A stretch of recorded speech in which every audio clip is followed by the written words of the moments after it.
ओम शांति। प्रातः मुरली। ओम शांति। बाप दादा 15/8/2024। मीठे बच्चे, बाप आया है तुम्हें सच्ची स्वतंत्रता देने, जमघटों की सजाओं से मुक्त करने, रावण की परतंत्रता से छुड़ाने। प्रश्न है, बाप और तुम बच्चों की समझानी में मुख्य अंतर कौन सा है? उत्तर है, बाप जब समझाते हैं तो मीठे बच्चे कहकर समझाते हैं, जिससे बाप की बात का तीर लगता है। तुम बच्चे आपस में भाइयों को समझाते हो, मीठे बच्चे नहीं कह सकते। बाप बड़ा है इसलिए उनकी बात का असर होता है।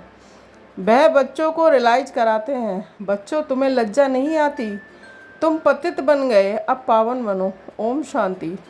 बेहद का रूहानी बाप बेहद के रूहानी बच्चों को बैठ समझाते हैं।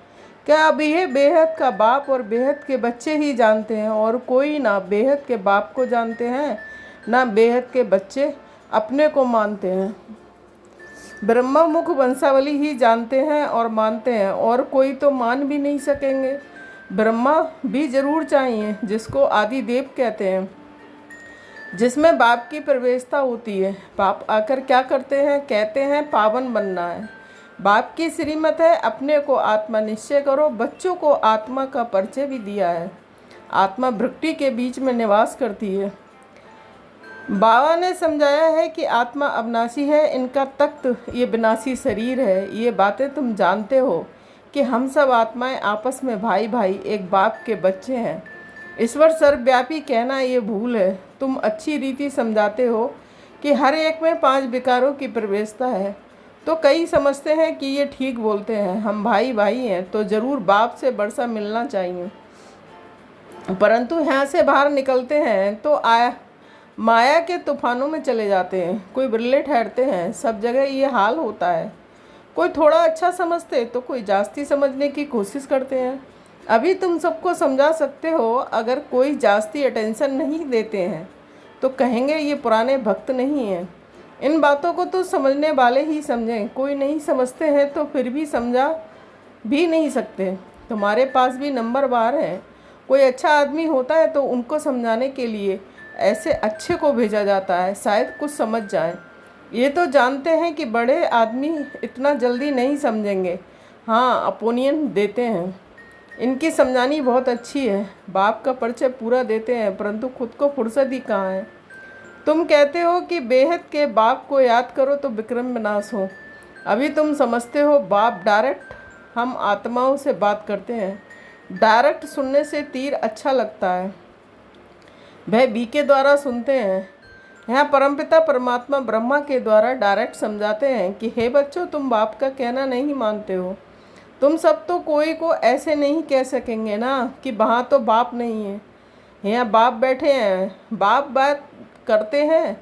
बच्चे, तुम बाप की भी नहीं मानेंगे। अज्ञान काल में भी बाप की समझानी और भाई की समझानी में फ़र्क पड़ता है। भाई का इतना असर नहीं पड़ेगा जितना बाप का असर पड़ेगा। बाप फिर भी बड़ा हुआ ना, तो डर रहेगा। तुमको भी बाप समझाते हैं कि मुझ अपने बाप को याद करो। तुमको शर्म नहीं आती? तुम घड़ी घड़ी मुझे भूल जाते हो। बाप डायरेक्ट कहते हैं तो ये असर जल्दी पड़ता है। अरे बाप का कहना नहीं मानते हो? बेहद का बाप कहते हैं कि ये जन्म निर्विकारी बनो तो 21 जन्म निर्विकारी बन पवित्र दुनिया का मालिक बनेंगे। ये नहीं मानते हो। बाप के कहने का तीर कड़ा लगता है। फर्क तो रहता है ना। ऐसे भी नहीं है कि सदैव नए नए से बाबा मिलते रहेंगे। उल्टे सुलटे प्रश्न करते हैं, बुद्धि में नहीं बैठता, क्योंकि ये बिल्कुल नई बात है। गीता में श्री कृष्ण का नाम लिख दिया है, वह तो हो नहीं सकता। अभी ड्रामा के अनुसार तुम्हारी बुद्धि में बैठा है। तुम बच्चे भागते हो कि हम बाबा के पास जाएं, डायरेक्ट मुरली सुने। वहाँ तो भाइयों द्वारा सुनते थे, अब बाबा से सुने। बाप का असर होता है। बच्चे बच्चे कह बात करते हैं। बच्चे, तुम्हें लज्जा नहीं आती? बाप को याद नहीं करते हो? बाप के साथ तुम्हारा प्यार नहीं है। कितना याद करते हो? बाबा 1 घंटा। अरे निरंतर याद करेंगे तो तुम्हारे पाप कट जाएंगे। जन्म जन्मांतर के पापों का बोझा सिर पर है। बाप सम्मुख समझाते हैं कि तुमने बाप की कितनी गिलानी की है। तुम्हारे ऊपर तो केस चलना चाहिए। अखबार में कोई के लिए गिलानी लिखते हैं तो उस पर केस करते हैं ना। अब बाप स्मृति दिलाते हैं तुम क्या क्या करते थे। बाप समझाते हैं ड्रामा के अनुसार रावण के संग में ये हुआ है। अब भक्ति मार्ग सब पूरा हुआ, पास्ट हो गया।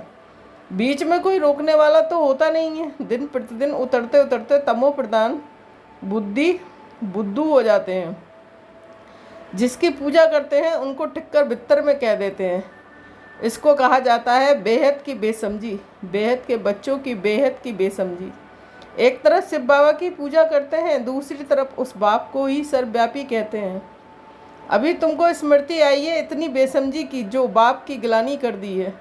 अब तुम बच्चों ने समझा है तो अब पुरुषार्थ कर रहे हो बेगर टू प्रिंस बनने का।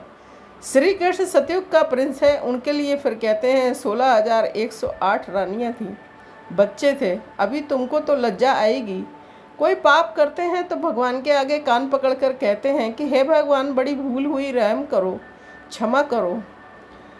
तुमने इतनी बड़ी भूल की। बाप समझाते हैं ड्रामा में ऐसा है, जब ऐसे बने हो तब तो मैं हूँ। बाप कहते हैं तुमको सब धर्म वालों का कल्याण करना है। बाप जो सबकी सद्गति करते हैं उनके लिए सब धर्म वाले कह देते हैं सर्वव्यापी है। ये कहाँ से सीखे। भगवान उवाच मैं सर्वव्यापी नहीं हूँ। तुम्हारे कारण औरों का भी ऐसा हाल हो गया है। पुकारते हैं हे पतित पावन, परंतु समझते नहीं हैं। हम जब पहले पहले घर से आए तो पतित थे क्या? देह अभिमानी बनने के कारण पतित बने। कोई भी धर्म वाला आए उनसे पूछना है कि परमपिता परमात्मा का परिचय है, वह कौन है, कहाँ निवास करते हैं, तो कहेंगे ऊपर में या कहेंगे सर्वव्यापी हैं। बाप कहते हैं तुम्हारी खातिर सारी दुनिया चट खाते में आ गई है। निमित्त तुम बने हो, सबको समझाना पड़ता है। भल ड्रामा के अनुसार होता है, परंतु तुम पतित तो बन गए ना। सभी पाप आत्मा है, अब पूर्ण आत्मा बनने के लिए पुकारते हैं। सब धर्म वालों को मुक्ति धाम घर में जाना है, वह पवित्र है। ये भी ड्रामा बना हुआ है। तो बाप आकर समझाते हैं कि ये ज्ञान सब धर्मों के लिए है। बाबा के पास समाचार आया था, किसी आचार्य ने कहा आप सबको आत्मा में परमात्मा समझ नमस्कार करता हूँ। अब इतने सब परमात्मा हैं क्या? कुछ भी समझ नहीं। जिन्होंने भक्ति जास्ती नहीं की है वह ठहरते नहीं हैं। सेंटर्स में भी कोई कितना समय ठहरते हैं। इससे समझना चाहिए कि भक्ति कम की है, इसलिए ठहरते नहीं हैं। फिर भी जाएंगे कहाँ? दूसरी कोई हट्टी तो है नहीं। ऐसी क्या युक्ति रचे जो मनुष्य जल्दी समझ ले। अभी तो सबको पैगाम देना है, ये कहना है कि बाप को याद करो।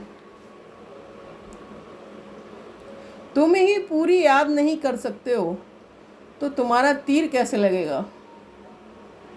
इसलिए बाबा कहते हैं चार्ट रखो। मुख्य बात है कि पावन बनने की, जितना पावन बनेंगे उतना नॉलेज धारण होगी, खुशी भी होगी। बच्चों को तो बहुत खुशी होनी चाहिए कि हम सबका उद्धार करें। बाप ही आकर सद्गति करते हैं। बाप को तो गम और खुशी की बात ही नहीं। ये ड्रामा बना हुआ है। तुमको तो कोई गम नहीं होना चाहिए।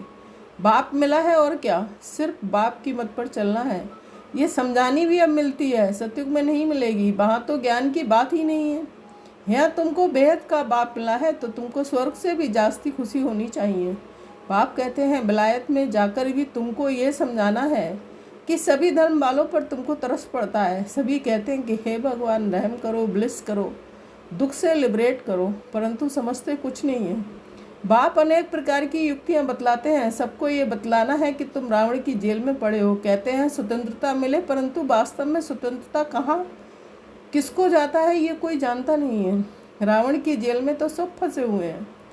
अभी सच्ची स्वतंत्रता देने के लिए बाप आए हैं, फिर भी रावण की जेल में परतंत्र होकर पाप करते रहते हैं। सच्ची स्वतंत्रता कौन सी है ये मनुष्यों को बतलाना है। तुम अखबार में भी डाल सकते हो। यहाँ रावण के राज में स्वतंत्रता थोड़ा ही है, बहुत शॉर्ट में लिखना चाहिए, जास्ती तिक तिक कोई समझ ना सके। बोलो तुमको स्वतंत्रता है कहाँ? तुम तो रावण की जेल में पड़े हो। तुम्हारा विलायत में आवाज़ होगा तो फिर यहाँ झट समझ जाएंगे। एक दो पर घेराव करते रहते हैं तो ये स्वतंत्रता हुई क्या? स्वतंत्रता तो तुमको बाप दे रहे हैं, रावण की जेल से स्वतंत्र कर रहे हैं।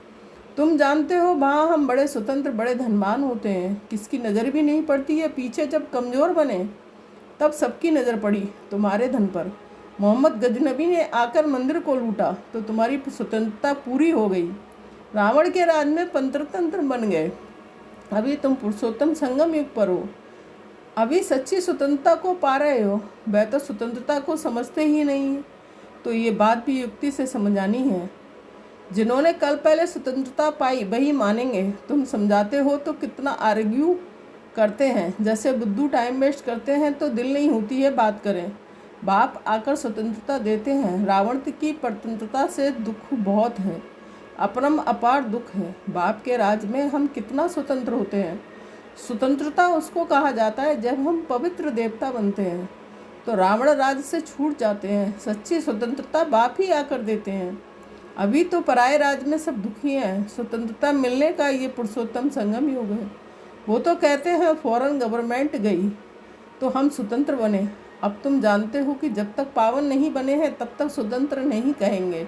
फिर जमघटों की सजाएं खानी पड़ेंगी, पद भी भ्रष्ट हो जाएगा। बाप आते हैं घर ले जाने, वहाँ सब स्वतंत्र होते हैं। तुम सब धर्म वालों को समझा सकते हो। तुम आत्मा हो, मुक्तिधाम से आए हो पाठ बजाने। सुखधाम से फिर दुखधाम से, दुखधाम में तमो प्रधान दुनिया में आ गए हो। बाप कहते हैं तुम मेरी संतान हो, रावण की थोड़े ही हो।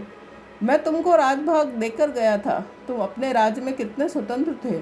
अब फिर वहाँ जाने के लिए पावन बनना है। तुम कितने धनवान बनते हो। वहाँ तो पैसे की चिंता नहीं होती है। भल गरीब हो फिर भी पैसे की चिंता नहीं, सुखी रहते हैं। चिंता यहाँ होती है। बाकी राजधानी में नंबरवार पद होते हैं, सूर्यवंशी राजाओं जैसे। सब थोड़े ही बनेंगे, कितनी मेहनत उतना पद। तुम सब धर्म वालों की सर्विस करने वाले हो, विलायत वालों को भी समझाना है। तुम सब भाई भाई हो ना, सब शांति धाम में रहते हो। अब रावण राज्य में हो। अब घर जाने का रास्ता आपको बताते हो। अपने को आत्मा समझ मुझे याद करो। कहते भी हैं भगवान सबको लिबरेट करते हैं, परंतु ये नहीं समझते कि कैसे लिबरेट करते हैं। बच्चे कहाँ मूंझ पड़ते हैं तो कहेंगे बाबा हमको लिबरेट कर अपने घर ले चलो। जैसे तुम लोग फागी में जंगल में मूंझ गए थे, रास्ते का मालूम नहीं पड़ता था, फिर लिबरेटर मिला, रास्ता बताया। बेहद के बाप को भी कहते हैं बाबा हमको लिबरेट करो, आप चलो, हम भी आपके पीछे चलेंगे। सिवाय बाप के और कोई रास्ता नहीं बताते। कितने शास्त्र पढ़ते थे, तीर्थों पर धक्के खाते थे, परंतु भगवान को नहीं जानते। तो ढूंढेंगे फिर कहाँ से सर्वव्यापी है, फिर मिलेंगे कैसे। कितना अज्ञान अंधेरे में है। सर्व का सदगति दाता एक बाप है, वही आकर तुम बच्चों को अज्ञान अंधेरे से निकालते हैं। मीठे मीठे सिकील दे बच्चों के प्रतमात पिता बाप दादा का याद प्यार और गुड मॉर्निंग। रूहानी बाप की रूहानी बच्चों को नमस्ते। धारणा के लिए मुख्यसार 1 पॉइंट। एक बाप मिला है, इसलिए किसी भी बात का गम चिंता नहीं करना है। उनकी मत पर चलकर बेहद का समझदार बनकर खुशी खुशी सबका उद्धार करने के निमित्त बनना है। 2, जमघटों की सजाओं से बचने व सच्ची स्वतंत्रता पाने के लिए पावन जरूर बनना है। नॉलेज सोर्स ऑफ इनकम है, इसे धारण कर धनवान बनना है। वरदान, नॉलेज की लाइट माइट से रॉन्ग को राइट में परिवर्तन करने वाली ज्ञानी तू आत्मा भव। स्पष्टीकरण, कहा जाता है नॉलेज इज लाइट माइट, जहाँ लाइट अर्थात रोशनी है। ये रॉन्ग है, ये राइट है, ये अंधकार है, ये प्रकाश है, ये व्यर्थ है, ये समर्थ है। तो रॉन्ग समझने वाले रॉन्ग कर्मों व संकल्पों के वशीभूत हो नहीं सकते। ज्ञानी तू आत्मा अर्थात समझदार ज्ञान स्वरूप कभी ये नहीं कह सकते कि ऐसा होना तो चाहिए, लेकिन उनके पास रॉन्ग को राइट में परिवर्तन करने की शक्ति होती है। स्लोगन, जो सदा शुभ चिंतक और शुभ चिंतन में रहते हैं वह व्यर्थ चिंतन से छूट जाते हैं। ओम शांति। Thank you Baba.